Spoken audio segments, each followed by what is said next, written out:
según el análisis transaccional, son reacciones fisiológicas indispensables para sobrevivir. Estas emociones son innatas o también llamadas genuinas o auténticas. Son reacciones con las cuales los seres humanos ya nacemos. Se heredan genéticamente, obviamente. Sin embargo, pueden ser influenciadas por la experiencia humana. ¿De quién? De nuestras figuras significativas, de nuestro entorno de crianza. Y cuando estas emociones o la expresión de las emociones se distorsiona, se cambia por la experiencia, en el análisis transaccional se denomina emoción sustituta o rebusque, ¿no? Entonces, este instrumento, emociones, va a ser el análisis de las emociones genuinas y cómo éstas se modifican por el aprendizaje hasta convertirse en experiencias sustitutas o rebusques. Las emociones tienen una secuencia desde el sentir, que es que el organismo experimente una sensación, reconocer que eso que se está experimentando es una emoción, expresarlo y actuarlo.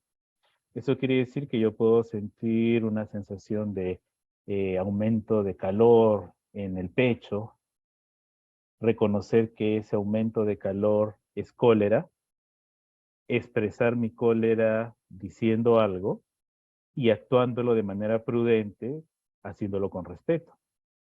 Esta última diferenciación es importante porque no toda expresión de emoción termina siendo actuada. Muchas de las situaciones en las cuales dicen no me pude contener es porque la persona no actúa su emoción, sino que la expresa sin ningún tipo de filtro. Entonces, la diferencia entre expresar y actuar es que el actuar la emoción ya viene filtrado por la prudencia, por el adulto que identifica cuál es la opción más adecuada para hacerlo. Yo puedo expresar cólera diciendo no me molestes, no quiero que te diga, no quiero que me digas eso, no voy a permitir que sigamos en esta conversación. A diferencia de agarrar y decir un insulto o agarrar un objeto y tirarlo al contrincante, si es que lo veo así, como un adversario, ¿no? Por el otro lado, hay muchas personas que sienten algo, pero no identifican eso como una emoción, ¿no? Quizás han tenido una experiencia con personas que vienen de entornos rurales, en los cuales uno les pregunta, ¿qué sientes? Ahí nomás, dicen, ¿no? ¿Pero qué sientes? Ahí nomás, pues, ¿no? Así nomás, pues, doctor, doctora. O sea, no reconocen que las sensaciones en el cuerpo corresponden a emociones, ¿no? Esto es importante porque vamos a ver que en cada una de estas etapas puede haber diferente disfuncionalidad, ¿no? En AT entonces reconocemos 5 emociones genuinas, auténticas y que son propias del estado del yo niño, específicamente del niño libre, que es donde reside la capacidad de espontaneidad, de intuición, de desarrollo emocional más intenso en el ser humano. De estas 5, 2 son agradables, que son la alegría y el afecto, siendo la alegría una emoción como reacción fisiológica indispensable para vivir que facilita la interacción. Por eso es que cuando una persona está alegre, da ganas de acercarse y preguntarle, ¿no? ¿Qué pasa? ¿Qué sucede? ¿Cómo fue que estás aquí? Atrae una persona que está sintiendo alegría a poder generar una comunicación. Y el afecto, como esa reacción fisiológica de querer acercarme a alguien, sentir esa impronta de tener contacto, eh, que tiene como finalidad consolidar una relación, ¿no? Dos personas que están alegres podrían interactuar un momento, pero para que se consolide esa interacción ya necesita aparecer ese afecto, esa sensación de yo quiero estar contigo, disfruto ya no solamente un momento por lo que conversamos, sino de tu presencia. El afecto es una emoción que reconoce el ser más que el hacer. Entonces, estas dos emociones básicas para vivir son para facilitar la interacción o acercarse, que es la alegría, y para consolidar o profundizar una relación de intimidad, que es el afecto. Las otras 3 emociones son desagradables al sentirse, Sin embargo, también son importantes y no son preferibles a las otras. Para cada una hay una función. El miedo nos protege del peligro porque nos predispone para la huida. La cólera nos protege del peligro, pero para afrontar una amenaza que es proporcional a lo que nosotros podemos desempeñar o realizar como respuesta. Y la tristeza que nos ayuda a valorar la pérdida. Una persona sin miedo estaría constantemente exponiéndose al peligro y eso comprometería su supervivencia. Una persona que no expresa cólera va a ser vulnerado en sus límites y en sus condiciones de existencia, ¿no? Una persona que no pone límites, que no pone esa expresión de abuso frente a una situación que no es justa, también va a comprometer su estado de bienestar. Y la tristeza que ayuda a valorar la pérdida nos permite identificar que hay cosas que no se van a poder recuperar, sin embargo, que tenemos en el aquí y en el ahora otras cosas importantes con las cuales podemos relacionarnos y revalorizarlo. Por eso es que cuando tenemos una pérdida significativa, un familiar muy querido que ya no está con nosotros, añoramos su presencia y a su vez también vemos a quienes le sobreviven como oportunidades para fortalecer esos vínculos. Entonces, no hay emoción mejor que otra o más importante que otra. Las 5 son igual de importantes, las 5 nos permiten sobrevivir. Sin embargo, noten ustedes que estamos hablando de emociones genuinas, dirigidas hacia estímulos que son reales. El miedo nos protege de un peligro que amenaza nuestra vida. No se refiere pues a un examen o una entrevista de trabajo en la cual puede haber una consecuencia momentánea, pero no vital. La cólera no se refiere a una amenaza porque me van a quitar el puesto en el tercio superior o que va a tener más o mejor desempeño en el trabajo, sino a alguien que está amenazando mis alimentos, a alguien que comete una injusticia con respecto a algo que yo me merezco, ¿no? Pero que compromete la existencia en sí. Y la tristeza por una pérdida significativa, ¿no? ¿Qué son los rebusques entonces? Como hemos dicho, son emociones que se han transformado por el aprendizaje, emociones sustitutas. Quien más investigó al respecto fue otra colaboradora de Verne, que fue Fanita English, quien mencionó que es una emoción anclada en el niño adaptado. Si la emoción genuina está en el niño libre, que tiene la espontaneidad de sentir, el niño adaptado, como es lógico, ya ha condicionado sus respuestas de acuerdo a los estímulos del entorno, a lo que las figuras significativas hayan preferido o no expresar. Entonces, esta emoción sustituta, modificada en el niño adaptado, se acompaña de conductas inadecuadas que invitan al malestar y no al bienestar. Son conductas patológicas y que son fomentadas por figuras significativas de crianza, que se dan para reemplazar la emoción auténtica. Y ustedes dirán, ¿por qué pasa eso? Porque nuestras figuras significativas de crianza consideran que expresar esa emoción auténtica no es conveniente, no es adecuada. Esa expresión de la emoción auténtica es prohibida, limitada, coaccionada, porque creen nuestras figuras significativas que expresar esa emoción auténtica representaría una desventaja. Y lo que se ha identificado es que a mayor control parental, a mayor restricción, a mayor crítica, a mayor inflexibilidad con la expresión de las emociones auténticas, y cuanto mayor restricción hay en esa secuencia de actuar, expresar, reconocer y sentir las emociones, mayores rebusques, mayor inflexibilidad para poder desarrollarse con bienestar, ¿no? Ahí se darán cuenta ustedes cómo esto tiene mucha relación con la capacidad de expresar o no caricias. Entonces, ¿qué es lo que sucede? Todos nacemos con emociones auténticas, alegría, afecto, miedo, cólera y tristeza.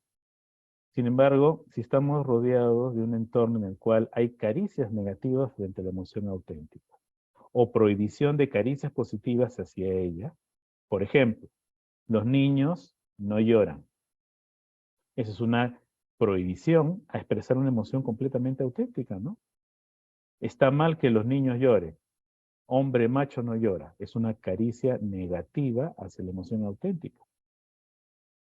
O cuando llora, no refuerzo esa expresión de emoción auténtica, ¿no?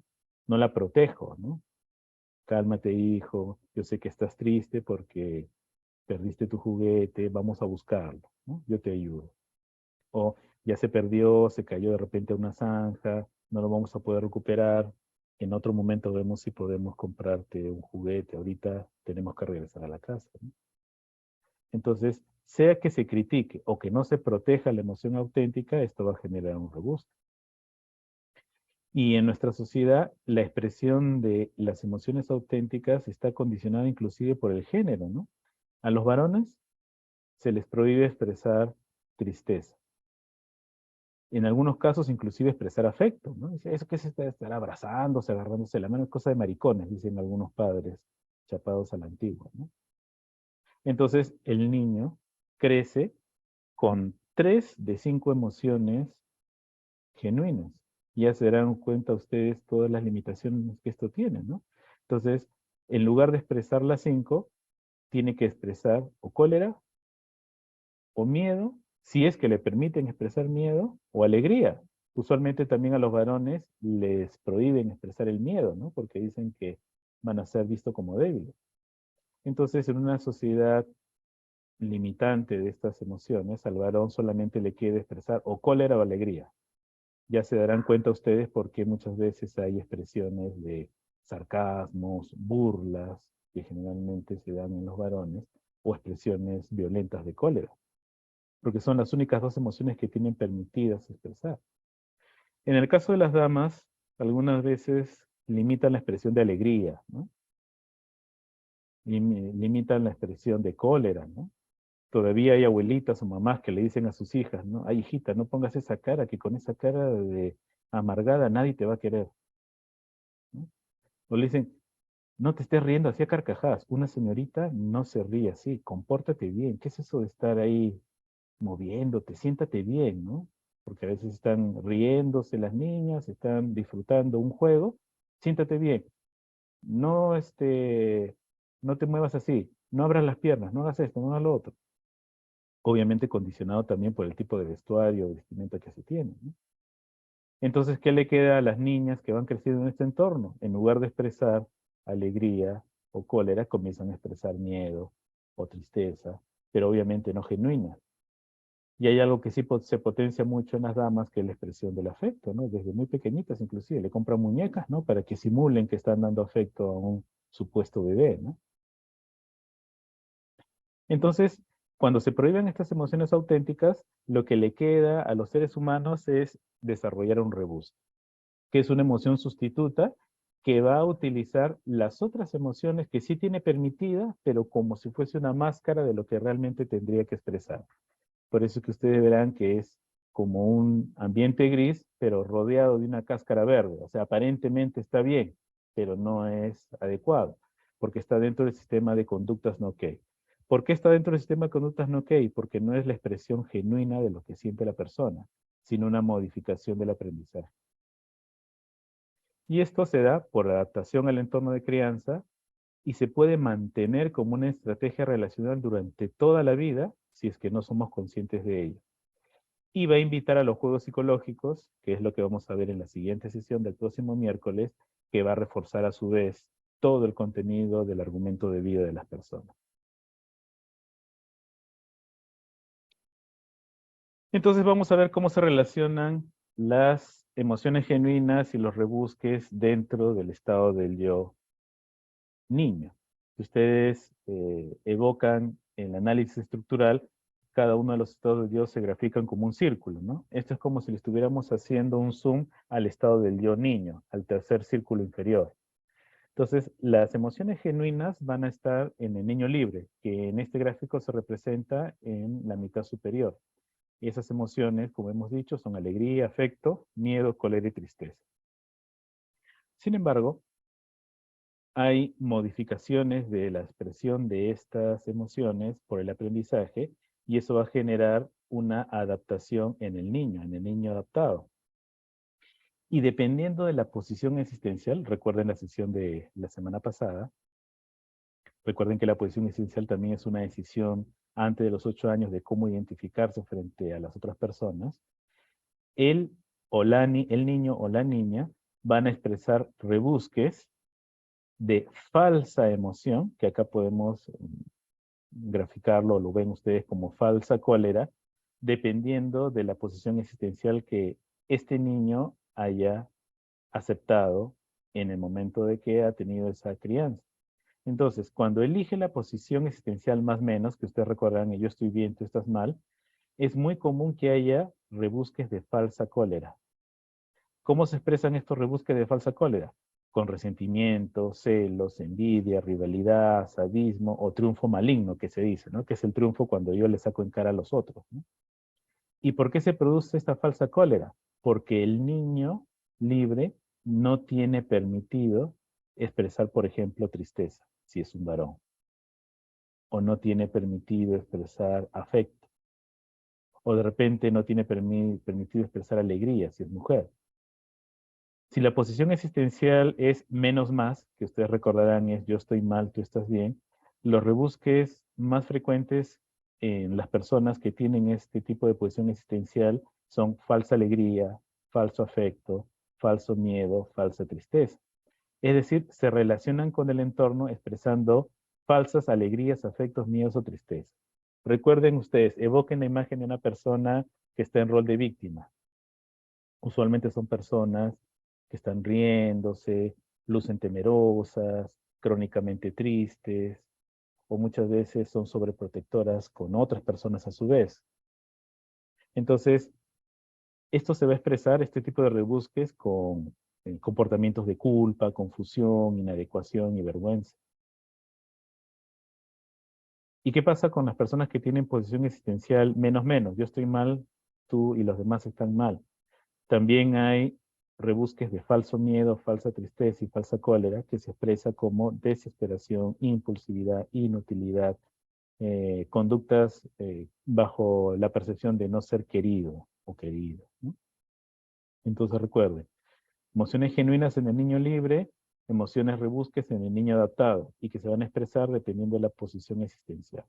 Recuerden también que hablamos que la posición existencial se adopta por un entorno de malestar, en donde las personas a su vez intercambian caricias de manera negativa o caricias falso positivas, o hay una ausencia de caricias positivas.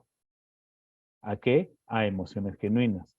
Entonces lo que le queda al ser humano es adaptarse con máscaras de las otras emociones. Y esto va a generar dificultades. ¿Por qué? Porque si una emoción genuina tiene como características que sea adecuada a la situación, es decir, que si hay un chiste yo me ría, a la intensidad. Si es un chiste, bueno, yo me puedo reír pues 2, 3 minutos, pero no me voy a reír pues media hora. O voy a tirarme al piso, a carcajearme y chancar el piso, que sería intensidad. Lo de la hora sería en la duración. Y que sean resonantes afectivamente, es decir, que yo perciba que esa emoción adecuada para la situación, el estímulo, la intensidad y la duración también me genera a mí una emoción empática. Quiere decir que todo ello que es la característica de una emoción genuina no va a estar presente en una emoción rebusque. Cuando una emoción es adecuada al estímulo, a la situación, a la intensidad, a la duración y es resonante, decimos que es una emoción auténtica.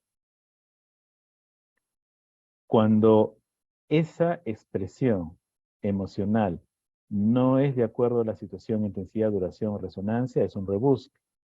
Por ejemplo, fallece mi padre y yo tengo cólera. Maldita sea, ¿por qué tuvo que morirse el viejo, no? Tanta gente desgraciada y se murió mi viejo. O sea, no me estoy permitiendo sentir mi tristeza. Lo que estoy haciendo es haciendo un rebusque de cólera. Igual, mi pareja me dice que ya no me quiere y me está planteando separarnos, ¿no? Entonces yo siento celos, es un rebusque de cólera. en lugar de ponerme en contacto con mi tristeza, que estoy perdiendo una relación significativa. O de repente ocurrió algo que efectivamente fue la muerte de un familiar, pero ya estamos pues cuarto, quinto mes y en lugar de disminuir la tristeza, ya estoy cronificando esa sensación y se convierte en depresión. Estoy haciendo un rebusque por intensidad, porque no tengo o no he puesto en práctica habilidades para contactarme con el aquí y en el ahora. ¿Qué es lo que sucede entonces adicionalmente a lo que ya hemos visto? Cuando durante la infancia nosotros sentimos nuestras emociones genuinas, es importante que nuestras figuras significativas protejan esas emociones. ¿Cómo se protege esas emociones? Cuando el niño o la niña expresa afecto y alegría, los padres o las figuras significativas necesitamos compartirlas. O sea, un niño está alegre, yo voy y me alegro con él. Está sintiendo afecto, se lo retribuyo. El niño o la niña aprende que esa emoción es importante expresarla y que es gratificante. Cuando el niño o la niña siente miedo o tristeza, lo protegemos con nuestro padre nutritivo. Lo acompañamos cuando tiene temor, lo acompañamos cuando tiene tristeza. Damos mensajes sencillos, pero potentes de que estamos ahí para poder protegerlo o ayudarlo si es que así lo necesita. Y cuando siente cólera, nosotros como figuras significativas lo permitimos, de acuerdo a un contexto obviamente de prudencia, y las comprendemos. Sé que estás molesto porque no conseguiste el primer puesto en tu colegio. Ya habrá otras oportunidades. Estábamos comiendo helado y se te cayó. Calma, podemos comprar otro, ¿no? Ya se cayó, ya no lo podemos comer, pero podemos comer un chocolate, ¿no? Sé que estás molesto, cálmate, ¿no? Entonces no le digo, no te molestes, no pongas esa cara. Ya, a ver, ponte molesto, vas a ver cómo me pongo molesto yo más que tú. Esas expresiones de prohibición son las que necesitamos que los niños y las niñas no las perciban, porque si no lo que van a hacer es prohibirse y después distorsionar y no expresarlo. Entonces, ¿qué es lo que sucede? Cuando en lugar de compartir afecto y alegría, proteger el miedo y la tristeza y permitir y comprender la cólera, nosotros como figuras significativas o las figuras significativas que hagan sus veces, damos caricias negativas de lástima. Entonces se puede generar depresión o confusión. Damos caricias negativas agresivas, igual generan confusión e inadecuación. O damos caricias positivas para reforzar algo que no es conveniente. Por ejemplo, llega el niño que se peleó con su compañero y ese es mi hijo, ¿qué tal? ¿Le pegaste? ¿Le dejaste el ojo morado? ¿No? Estoy reforzando una expresión del rebusque con una caricia positiva a una conducta que no es adecuada. Recuerden que las caricias positivas tienden a mantener o tienden a incitar o a estimular una determinada conducta. Entonces tenemos que tener mucho cuidado con el tipo de caricias positivas condicionadas que damos y hacia qué la dirigimos. Cuando se da todo esto es que se generan estos rebusques que ya hemos visto, ¿no? Entonces puede haber rebusques de falsa alegría, falso afecto, falso miedo, falsa cólera y falsa tristeza.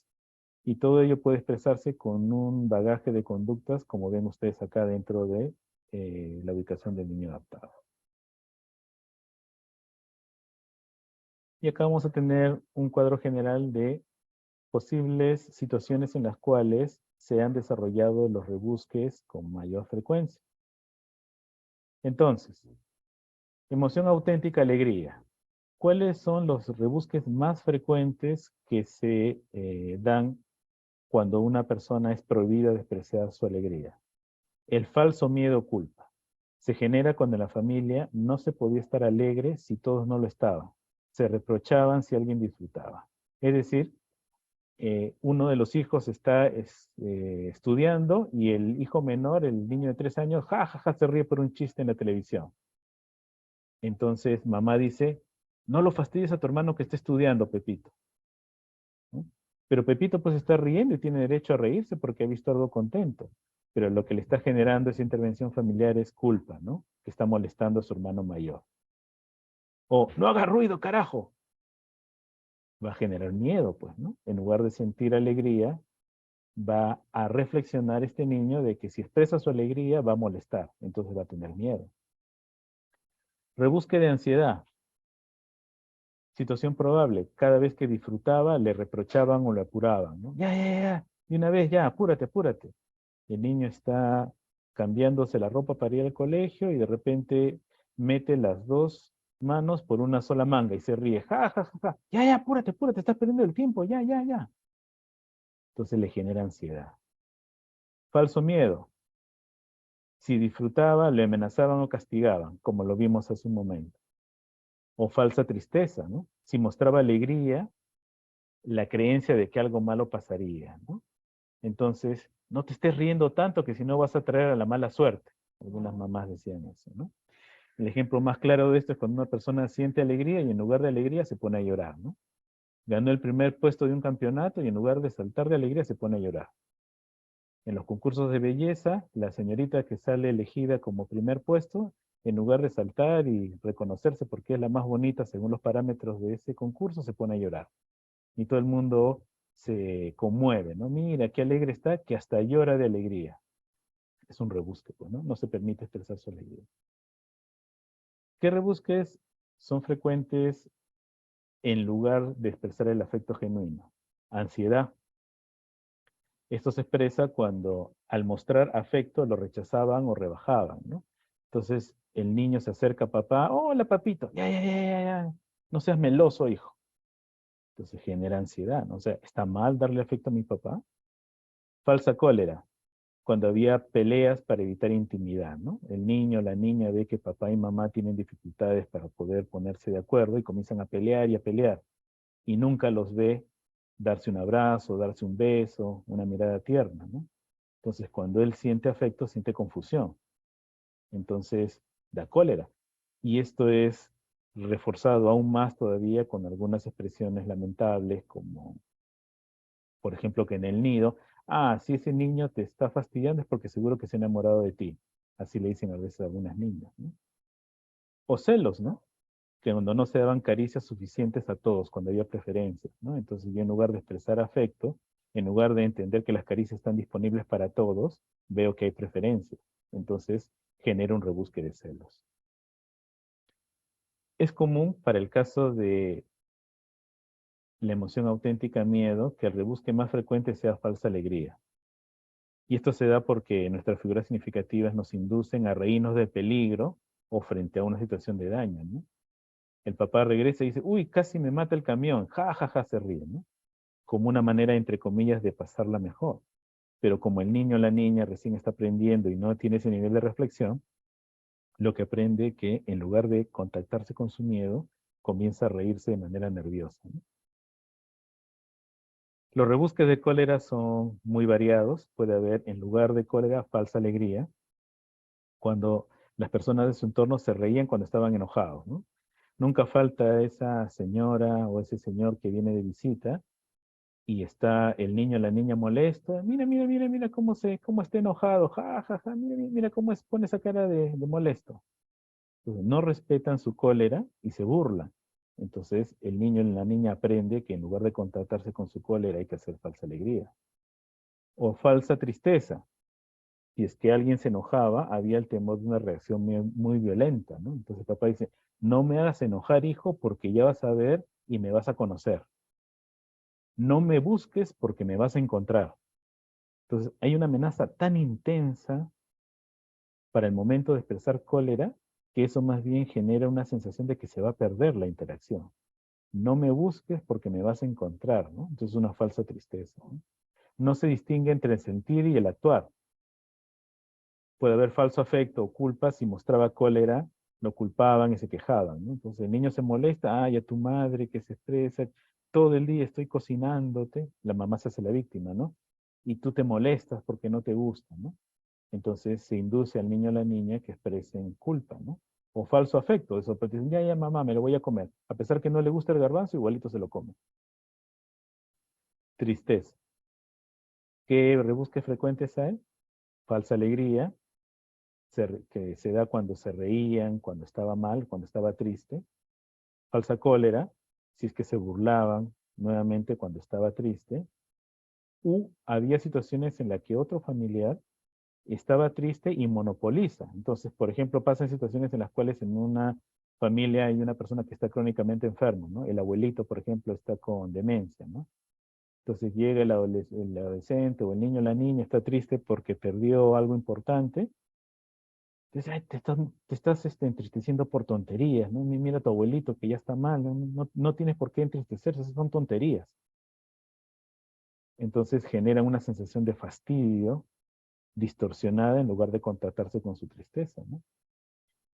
Y un rebusque de ansiedad cuando teme no controlar su tristeza y con eso podría entristecer a otros, ¿no? Entonces, por ejemplo, llega el niño o la niña y le dice el papá, ya, tranquilízate porque tu mamá está triste, porque pasó algo, la vas a poner peor, la vas a poner mal a mamá si es que te ve triste, ¿no? Con esa sensación de dominio, ¿no? Como que si la conducta de uno podría condicionar el estado del otro. Eso es como ejemplo, ¿no? Porque puede haber muchas más situaciones similares. ¿Qué es lo que pasa cuando nosotros acumulamos rebusques? ¿Qué es lo que sucede muy frecuentemente en nuestras vidas? Esos rebusques se van acumulando como radiación y al igual que los cupones o estampillas de los antiguos álbumes, se coleccionan. Y en algún momento se produce una reacción brusca de intercambio. En el caso de los cupones de estampillas se intercambiaban por un premio. En el caso de los rebusques se acumulan en la memoria emocional y luego se utilizan para justificar reacciones violentas, conductas no ok. Entonces, ¿qué pasa con una persona que tiene constantes rebusques de cólera? Termina peleándose. Personas que se divorcian, ¿no? O violencia, o suicidio, ¿no? Constantes rebusques de ansiedad o de depresión. Entonces, la importancia de los rebusques es que, nuevamente, poniendo el ejemplo de la radiación, conforme se van acumulando malestar en las personas. Al no expresar la emoción auténtica, no tiene posibilidad de contactarse con lo que está sintiendo realmente, y esto perjudica sus relaciones, sus interacciones, hasta que hay una reacción en switch, una reacción impulsiva. Y lo peor de esta situación es que como han estado años viviendo con los rebusques, esto sirve para justificar. Por ejemplo, ¿cómo no iba a reaccionar, doctor, si me insultó? Yo no voy a tolerar ni un minuto más a ese hombre si me ha hecho tal cosa. ¿Qué quería, doctor? ¿Que me quedara ahí con el insulto? Esta vida no vale para nada. Nada me puede ayudar. Mejor me mato. O sea, el rebusque sirve para justificar la reacción. Y los rebusques pueden ser identificados, perdón, las estampillas, que son estos rebusques constantes que se están dando a modo de cupones, pueden identificarse por colores inclusive, ¿no? Colores como el rojo para las estampillas de cólera, el azul para tristeza, el blanco para pureza. Las estampillas de pureza son aquellos que simulan una situación de mejoría o de autoridad o jerarquía por todo lo que se están sacrificando, ¿no? La parte de los eh, condicionamientos religiosos, ¿no? Por ejemplo, ¿no? Yo me voy a mantener virgen hasta el matrimonio, dice él o ella, ¿no? Sin embargo, tiene deseo sexual, ¿no?